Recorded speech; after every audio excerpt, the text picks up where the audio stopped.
Salam Indonesia, Anda menyaksikan berita terkini bersama saya, Madis Kedanekarang. Pemirsa, lebih dari 1.000 tentara, petugas pemadam kebakaran dan polisi berjuang menyelamatkan korban tanah longsor di kota Resor yang terletak di barat daya Tokyo. Bencana alam tersebut menewaskan sedikitnya 2 orang dan 20 lainnya dilaporkan hilang. Hujan lebat memicu terjadinya tanah longsor yang menghantam deretan rumah di barat Tokyo. Perdana Menteri Jepang Yoshide Suga mengatakan kepada wartawan, 19 orang telah berhasil diselamatkan sementara 130 rumah dan bangunan di kota kecil Atami tersebut rusak. Suga menambahkan 2 orang tewas tetapi dikhawatirkan banyak yang hilang.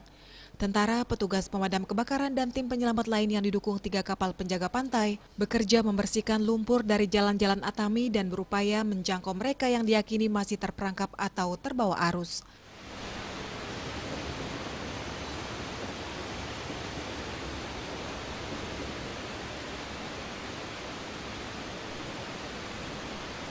Kawasan Izusan di Atami di mana tanah longsor tersebut terjadi merupakan resor tepi laut yang terletak sekitar 100 km barat daya Tokyo.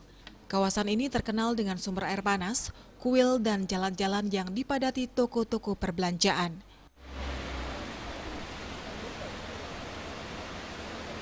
COVID-19, ingat pesan ibu selalu terapkan 3M, wajib memakai masker, mencuci tangan, menjaga jarak, serta hindari kerumunan.